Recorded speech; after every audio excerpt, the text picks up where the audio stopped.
Equations and tables aren't the only way to describe relationships such as velocity and acceleration. Graphs can visually describe relationships. On a speed versus time graph, the speed v of a freely falling object can be plotted on the vertical axis and time t on the horizontal axis. The curve that best fits the points forms a straight line. For every increase of 1 second, there's the same 10 meters per second increase in speed. We call this a linear relationship. Since the object is dropped from rest, the line starts at the origin, where both v and t are 0. If we double t, we double v. If we triple t, we triple v, and so on. This particular linear relationship is called a direct proportion, and we say that time and speed are directly proportional to each other. The curve is a straight line, so its slope is constant. Slope is the vertical change divided by the horizontal change for any part of the line. For 10 meters per second of vertical change, there is a horizontal change of 1 second. The slope is 10 meters per second divided by 1 second, or 10 meters per second squared.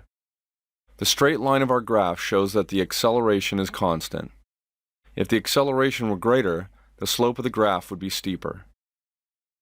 When the distance d traveled by a freely falling object is plotted on the vertical axis and time t on the horizontal axis, the result is a curved line.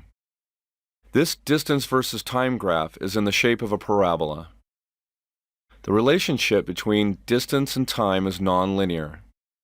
The relationship is quadratic, and the curve is parabolic. When we double t, we don't double d, we quadruple it. Distance depends on time squared. A curved line also has a slope, different at different points. The slope of a curve changes from one point to the next. The slope of the curve on a distance versus time graph is speed, the rate at which distance is covered per unit of time.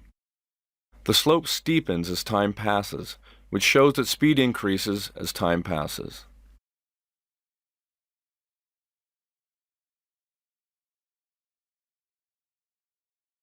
Drop a feather and a coin in a tube filled with air, and the coin reaches the bottom far ahead of the feather. Air resistance is responsible for these different accelerations. In a vacuum, the feather and coin fall side by side with the same acceleration, g. A feather and a coin accelerate equally when there's no air around them.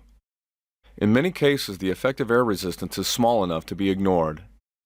With negligible air resistance, falling objects can be considered to be falling freely.